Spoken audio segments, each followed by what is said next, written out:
everyone, and welcome back, or welcome if you're new. Really glad to have you here, really grateful. Before we start, make sure you have something to drink, maybe a hot cup of tea, as today's topic, as you've probably already seen in the title, is water, which might be a weird topic, but I guess you're somewhat interested if you clicked on this episode. And yeah, I will tell you all about how I came to this topic, and as always, my research was so incredibly interesting that I did for this episode this week, so I cannot wait to get into it. Let me tell you really quickly how I got to this idea and what kind of sparked this interest of mine in water. I've always loved water, I've always loved swimming as a child, and I don't really believe in zodiac signs, but I am a Scorpio, so I am a water sign. But yesterday I went with my mom for her birthday. We went to the coast, to the beach, and we walked along the beach and we just listened to the waves, and that is what kind of inspired this episode. I've always had this kind of vision of my future life, just having my back garden stretch out into the sea basically, or like a big lake. I've always been really attracted to water, especially moving water, streams, brooks, rivers, or seas, oceans. Yeah, that is what kind of inspired this episode today.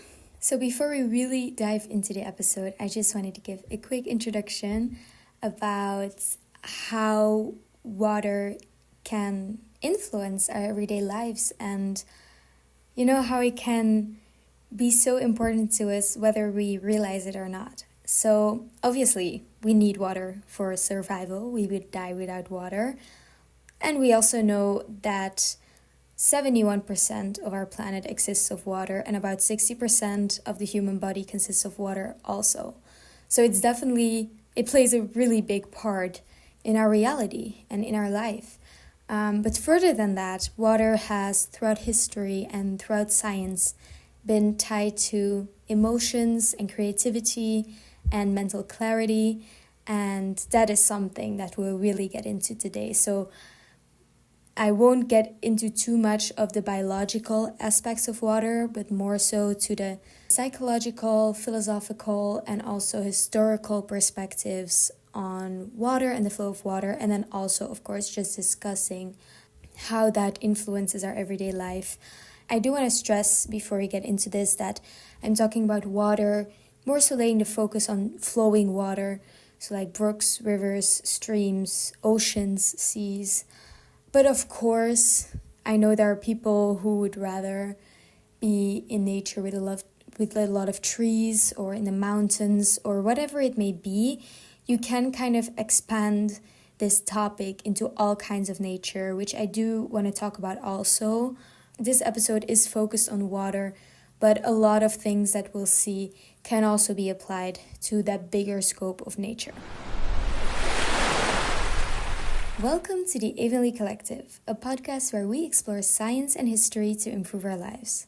The Avenly Collective is the podcast for intelligent, elegant, and ambitious women who seek depth, sophistication, and transformation in every aspect of life. This show explores literature and blends it into actionable insights to apply to your life. The topics we discuss range from personal development and modern femininity to cultural commentary and overall timeless wisdom. I hope you enjoy the episode. If you are not familiar with the podcast, we always follow more or less the same structure. First, we dive into literature and fact-based knowledge, such as science, history, psychology, etc. Then we go into a little bit more of a philosophical-based approach, where we are a bit looser, but also closer to our everyday life experience. Lastly, we close off with an action-based conclusion, where I give some tips and examples of implementing what we learned into our life, as it is proven in research that implementation is one of the strongest ways to learn. Thank you already for listening to the Avenly Collective, and I hope you enjoyed the episode. Okay, let's dive into some of the science behind water and how it influences our life. So the first thing that I thought was so interesting when I read about it was the blue mind theory by Wallace J. Nichols, who is a marine biologist, actually. And basically, what he explains with this blue mind theory is that it has a calming effect on the brain because it lowers our cortisol. And cortisol, it is also called the stress hormone, can be really, really great when you are doing a workout, a really intensive workout, or you're in a high stress situation. It can help you to really focus. But of course, in our everyday life, we do want to have it a little bit lower, to be a little bit calmer, to be able to think clearly. And so water can really help with that. And on top of that, it can also increase dopamine and serotonin, which are happiness chemicals, or they're often called happiness chemicals. So yeah, it gives us more happiness, you could say, and it takes away some of our stress. So that already sounds very, very positive. But what I really found interesting is that basically what he did is that he took MRI scans of people's brains while they were exposed to ocean sounds and or visuals. And he found that they had reduced anxiety. But what I found even more interesting was that they also had increased creativity. Now, my last episode was all about creativity, so you all know how much I'm invested into this topic and how much I love it. I won't get into it, I promise. But it was so interesting to me that water can actually increase our creativity. And it makes sense because I came up with this episode idea, like I said, while I was listening to the beach. And that's what sparked this idea. So yeah, I thought this was a super interesting piece of research and I wanted to share it with you.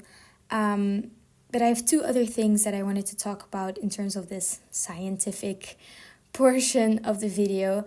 And one of those is the sound of water. Now, we all know that watching the waves crash on the beach is just so therapeutic. But what I find is that the sound of those waves enhance that like by 1,000%.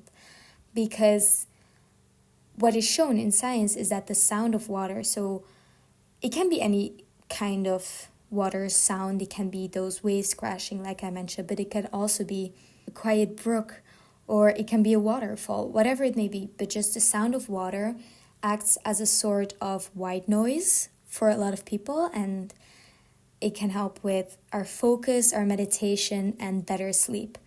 I know there are a lot of people out there, I haven't experimented with it myself, but that like to listen to whale sounds. I know it's not exactly the same as the sound of water, but obviously whales and water, you can kind of see what connection I'm drawing here. So when I study or when I meditate, I like to put on some water sounds to really help with that focus.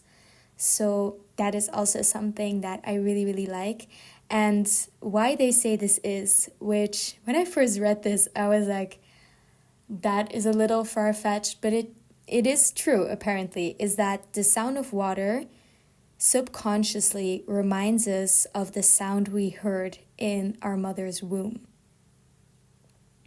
I'll let that sink in for a minute. So, yeah, it makes sense, but it's also so weird. They describe it as some sort of primal sense of calm.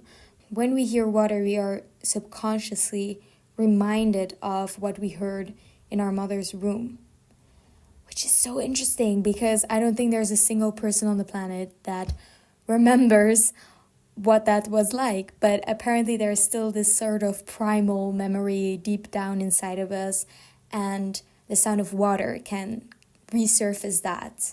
And I think that is just so beyond interesting. So I wanted to mention that because I think a lot of people do know, oh yeah, listening to water can, relax you, can help you meditate, can help you focus, whatever. But I wanted to focus on it because of why it was, because of that connection to the womb, which, I'm still so, I don't want to say surprised, but so captivated by that discovery that, I had to mention it. And then lastly, in this portion, I wanted to briefly touch upon negative ions. So I'm going to be real straight with you. Chemistry was not my finest subject in school. I did my best. It was just not interesting to me. But this research was. Basically, moving water releases negative ions. And what is proven is that those negative ions can increase oxygen flow to the brain and boost your mood. What I could not find was whether these negative ions are only when you're in the water and submerged in it, or if it's also with hearing the water or seeing the water. I think it's more so with physical contact, which we'll talk about a little bit later. But still, as we can see, it can definitely have some positive effects to our life. And it was also researched that people who spend more time near waterfalls or an ocean, who live closer to there or who often went to visit, tend to feel more refreshed and energized than people who don't. So yeah, that was a quick scientific perspective on the topic. Sometimes my episodes are a little bit more scientific heavy. Sometimes they are a little bit more of a conversational episode, which I think is the case here. But I always want to back up what I'm saying by some kind of scientific thing, also because it's just really interesting to me to research it. So yeah, that was the scientific part. Next, we'll get into water and feminine energy. Now, I know that there are also men listening to my podcast, and there's nothing wrong with that. This podcast is aimed towards women, but I think men can still learn a lot from it. What I wanted to say was that there are always timestamps in the description if you do want to skip a certain part of the episode.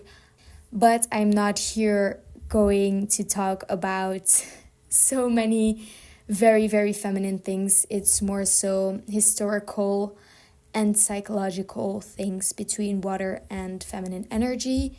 So I do think that it is interesting to listen to even if you are a man. So yeah, let's get into it because I really thought this was really interesting. All right, so I first wanted to get into a little bit of a small history section about water and femininity.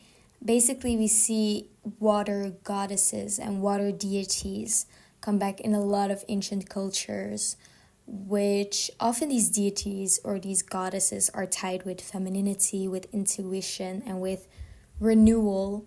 I wanted to quickly touch upon two of them, one of which I did not know yet, which was Yemaya of the Yoruba religion, which apparently is most common in West Africa and the Americas, so mostly Brazil and Cuba. And this Yemaya, she stands for fertility, emotion, and healing. So she is the goddess of creation, of water, of the moon, of motherhood, and also of protection. So definitely a very powerful, important figure, I think, in this religion. And she is represented by water. Often she is represented as a mermaid. So I quickly wanted to mention her because I think she's a very, very interesting figure. And secondly, you've probably already heard of her, but Aphrodite. I know, like, in English, I think you're supposed to say Aphrodite. I'll say Aphrodite. I don't know if it's correct. When I studied ancient languages, we said Aphrodite, but I also didn't study them in English, so I don't exactly know how to pronounce them in the original context. But if you don't know Aphrodite, she is from Greek mythology, and basically she was born from sea foam, which is our connection to water, and she represents beauty and love. So again, that very feminine energy comes back in both of these figures and in a lot of other water deities and goddesses throughout history and throughout cultures. Often water is linked to femininity and to kind of this flowing, this ebb and flow of life and of emotion. And you can already kind of feel that this is very feminine. And yeah, I love it so much. And I think that is why I really connect to water, because I am a very feminine woman.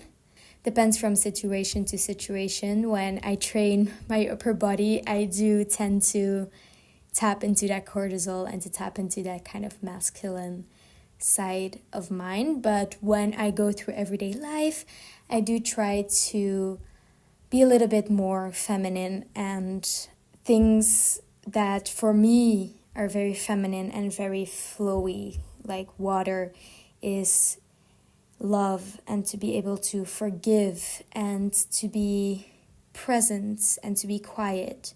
And that was actually not what I thought I was going to be talking about when I started this podcast. But in almost every single one of my episodes so far, I've talked about the importance of the present moment and to align with your inner self. This is not a spirituality podcast. It has somehow turned into one, I guess. But yeah, just quickly wanted to touch upon that, because I think water really, really resonates that feeling and that kind of lifestyle of that more feminine aura, so to say. And kind of branching into my next little bullet point here is Carl Jung, actually. We've talked about Carl Jung before. He is a psychoanalyst.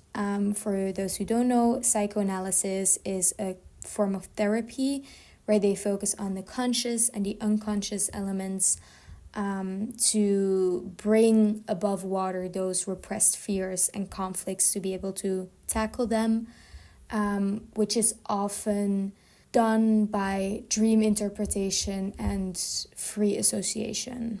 Of course, there's much more to it than that, but to give you a brief background on which branch of psychology we're in right now, but Carl Jung actually sees water and talks about water as a symbol of emotion. So he says that water represents the subconscious mind and our deep emotions. So again, this is not a psychoanalysis lesson, but the subconscious mind is therefore unconscious. It's a part of our unconscious. It is what we're not focused on and conscious of in the present moment. And so basically he says that water represents that and our deep emotions. So again, going back to that emotions part of water, which he links to be very feminine. He links water to dreams and to intuition once again, and also to the feminine principle he calls anima. So you have animus and anima.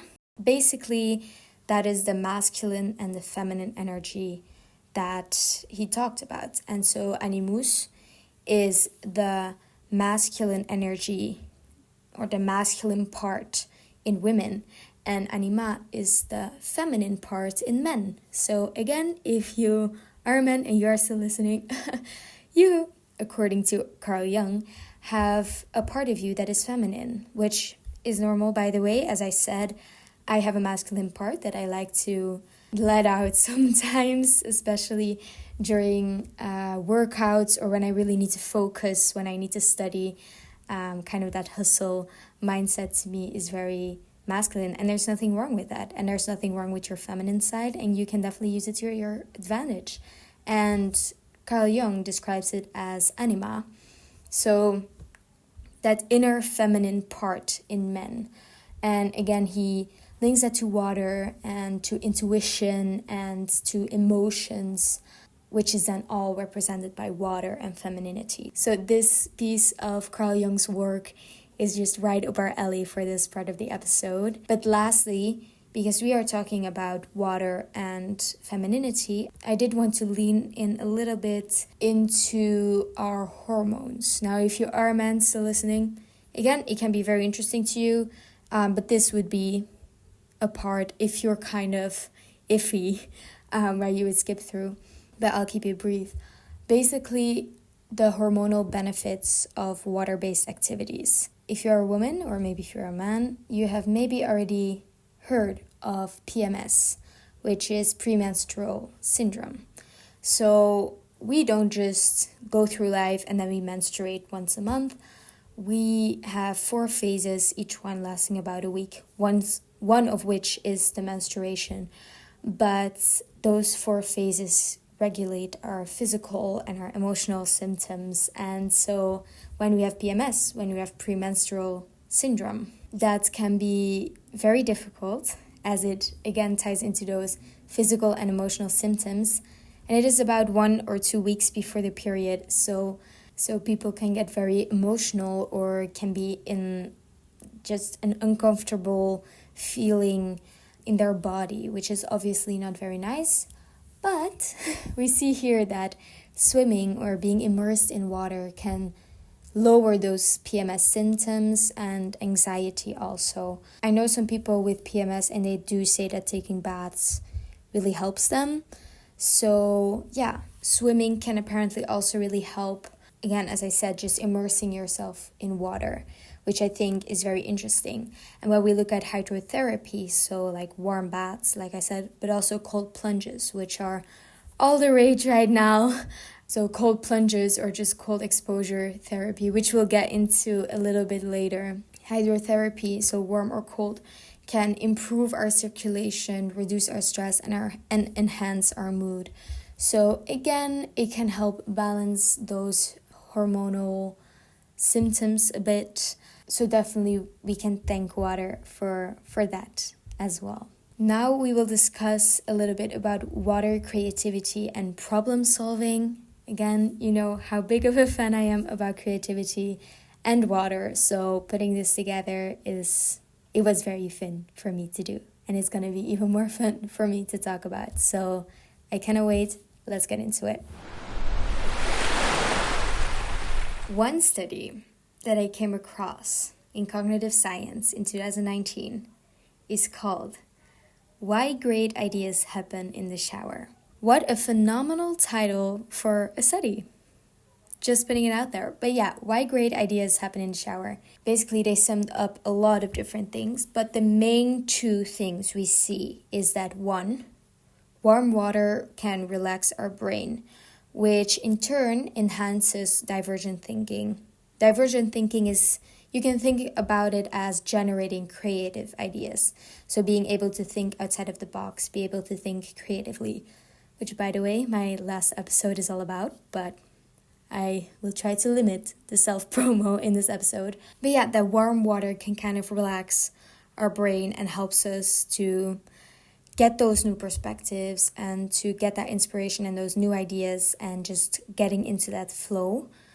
But also, the second part, again, coming back to that sound, is that the sound of a shower can be a mild distraction, which makes sure that our subconscious mind can make unexpected connections. Again, our subconscious mind, we discussed already a little bit with Carl Jung, but because it is a mild distraction, we're not trying to laser focus in on a problem, but we're also not thinking about it at all because it's mild, because it's in the middle. Our subconscious mind has that freedom to make connections and to make unexpected connections and to get us inspired and to generate new ideas. So it's kind of a combination between the warmth of the water. Again, you shouldn't be boiling yourself after this episode, by the way, but the warm water, the relaxing warm water, not the boiling. So yeah, the warm water and then the sound of the shower. Apparently those 2 elements together can really help us to generate different perspectives, connections, ideas, etc. So you might think, well, okay, I might have some weird thoughts in the shower, but who really was so inspired by water that they thought of something brilliant and created a masterpiece? Well, a few artists and writers did. So let's get into it. I have 4 examples, but there are many, many more.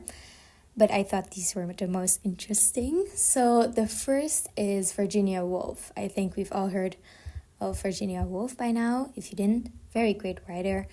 And Virginia Woolf discusses water as a metaphor of the creative process. So we'll get into that a little bit later, just as a quick introduction, water, of course, flows and can be very flexible and also unpredictable, right? If there is an obstacle or a challenge, water can just move around it, right? And keep moving and change direction. And in the end, it never stops, of course. That's what Virginia Woolf says.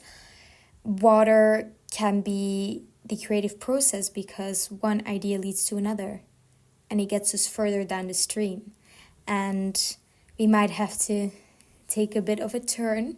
If there is a rock on our path, we just go right beside it. Might take us a little bit more time than just being able to go straight through the rock, but we get there anyways because we are able to generate new ideas to get us past that rock and to get us further down the stream. So I thought that was just really, really interesting and a really cool way of describing the creative process as water. And yeah, it really paints a picture, and it just hearing that makes me at least a little bit more inspired. Next, how could I not talk about Hokusai's The Great Wave? I actually recently read the book Tomorrow and Tomorrow and Tomorrow, which was a really good book, by the way. But The Great Wave is on the cover there as well. So I guess kind of foreshadowing for this episode in my life. But obviously you see this really big wave, and Hokusai says that this wave represents power, beauty, and impermanence, which again goes back to what we talked about, that femininity, that beauty can tie back to Aphrodite, that impermanence can tie back to our Virginia Woolf and our water as a metaphor for that creative process.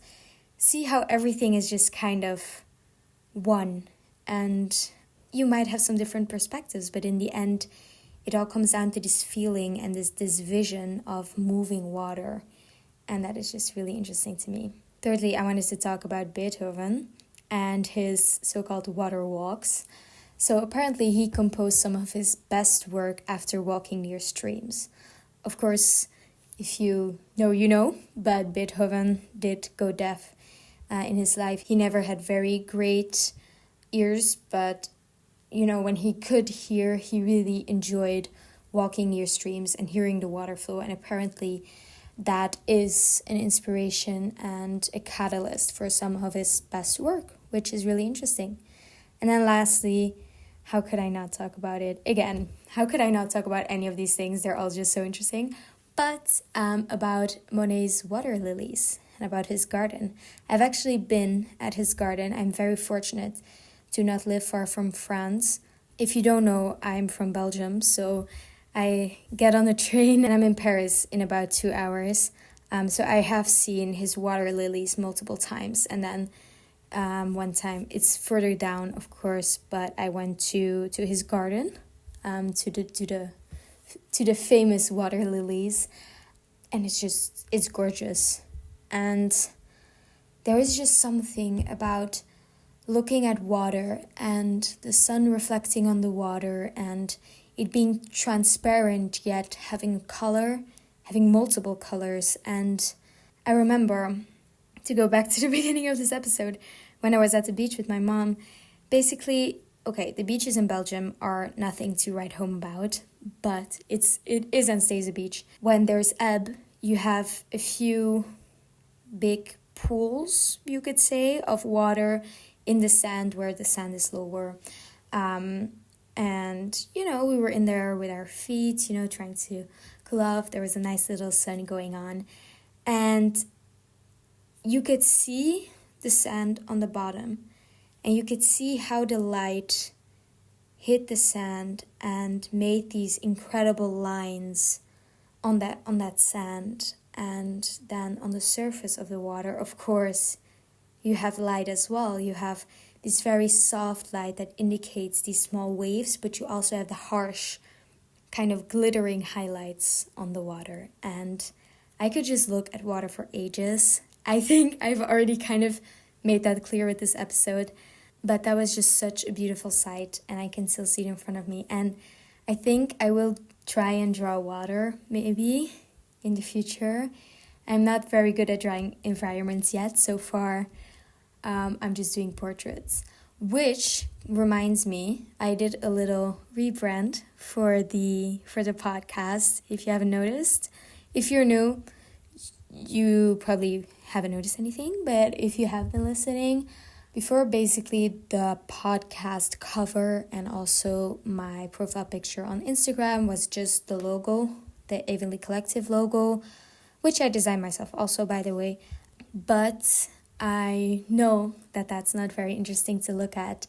And I was kind of playing around with the idea of filming myself while doing the podcast, so it would be a little bit more visually interesting also, and so I'd have a photo of myself, whatever, and I might do that in the future, but there is just something so comforting to me to a podcast and for it to be audio only, because obviously I could have chosen to talk about this on YouTube and film myself and do all of this stuff.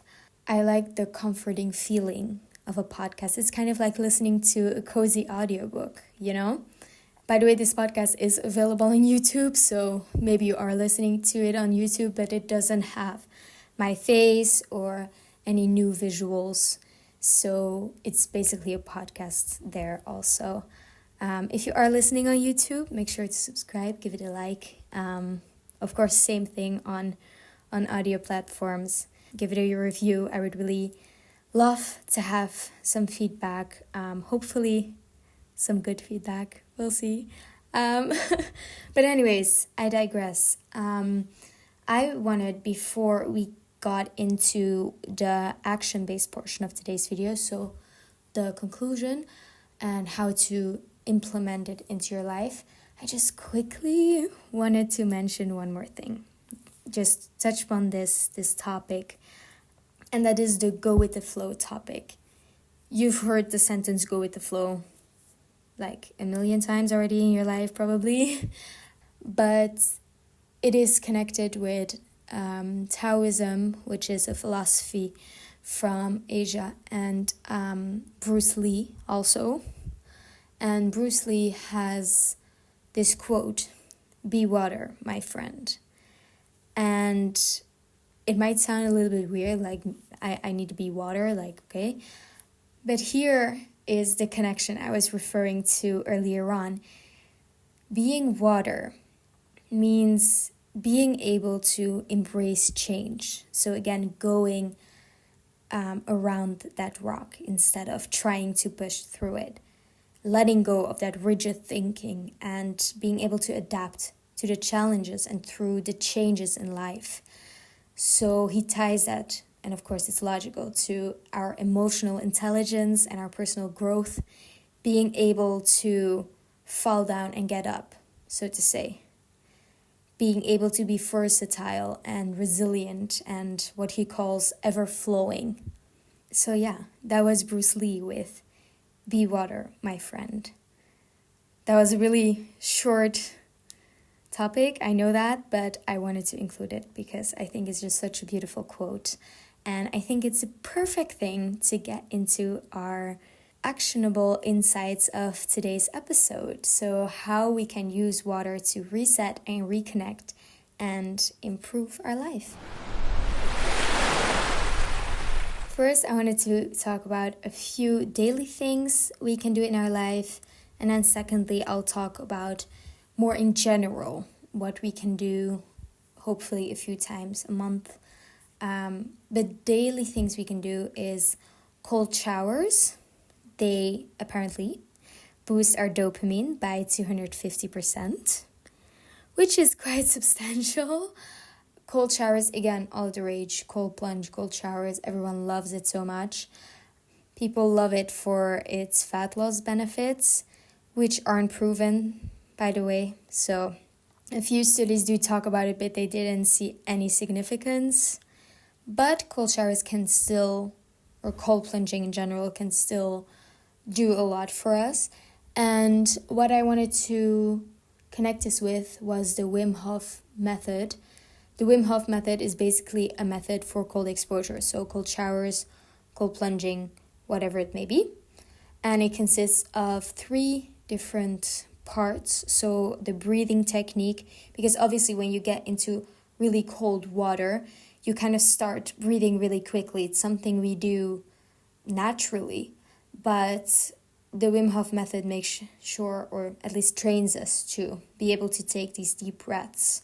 Then the second part is cold exposure, obviously, so getting used to the cold. And then our third is mindset training, being able to say, okay, 1 more minute, I can get through this, building that resilience and that mindset strength. So yeah, those are the 3. Again, this is not a podcast on the Wim Hof method, just quickly wanted to touch upon it. But cold plunging can be something you implement daily or weekly, with showers, with baths, with whatever you want it to be. Second, I'll go over it very quickly because you've heard it from the moment you can remember. Drink your water. I think we all know it. And I'm so bad at it. I have a glass of water here next to me. I should take a sip. But I am so bad at hydrating. I think a lot of people are. But studies show that even mild hydration can lead to lower cognitive function and mood. So yeah, I know hydration is important. It's just so hard. Maybe I'll make an episode about how to actually stay hydrated. I think I will benefit greatly from doing that research, but I digress yet again.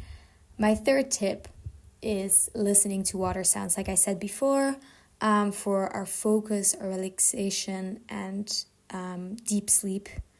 So putting on water sounds when you're studying, when you're meditating, things like that can really help.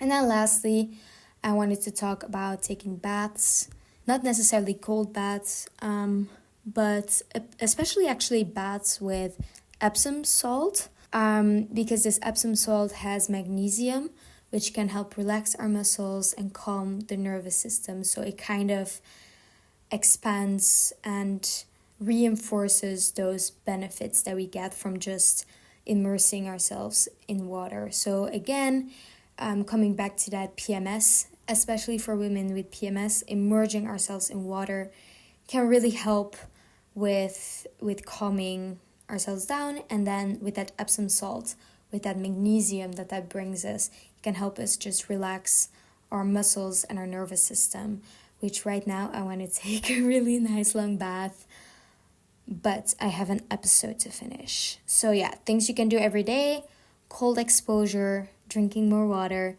listening to water sounds, and baths with Epsom salt. And then the last thing I want to send you home with is to spend more time near natural water sources. So the ocean, sea, the rivers, the lakes, whatever it may be. It is proven, or it is shown, that just 20 minutes near natural water sources can improve our mental clarity and reduce our stress. It can just help reset our nervous system again. And it is also important to note that not everyone has that capability. You might listen to this and it would take you 3 flights to get to the nearest coast. But you don't have to go to the sea. You can walk along a river, sit by a lake, or apparently even watch the rain fall. That is also natural water, right? And that sound can also really help as that white noise. And so yeah, next time it rains, I think I'll be paying a little bit more attention. And my mom and I have made it a goal to go to the coast. At least we're gonna try once a month. We'll see, because obviously my exams are coming up, and then we'll see where life takes us, but we're gonna try. We are gonna try. That's something already. So that was everything I wanted to talk about today. I hope it was somehow useful. It at least was very interesting to me. That's basically what this podcast is. I come up with some crazy topic and I research about it, and then I share it on this podcast. And why should that not be fun?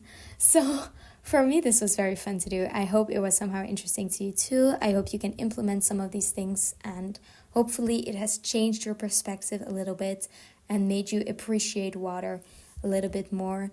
And for the women out there, I hope that you are able to get, or even for the men actually, I hope you are able to get a little bit more into that flow state, into that watery, versatile, resilient, healing energy that can inspire and help our creativity and our focus and help us calm down. And I think that that is just so beautiful. So yeah, thank you so much for listening today. Briefly, if you are enjoying the podcast so far, it would really help me if you could rate the podcast if you are listening on Spotify or Apple Podcasts. Hopefully a good rating would be a little bit more appreciated by me, but you do you. But of course, since I'm a new podcast, I do still want to improve and get better. So my Instagram DMs are always open.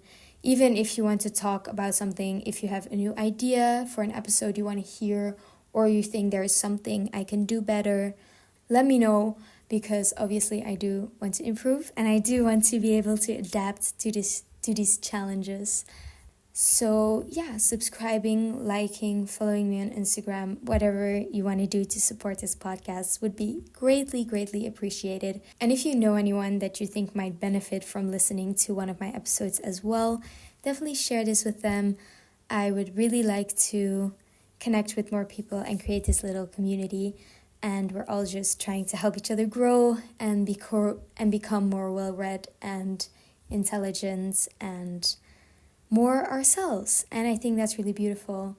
So yeah, I think I'm done with talking. I think I talked for probably way too long. I will let you go. Thank you so much for listening, and I will see you in next week's episode. Bye.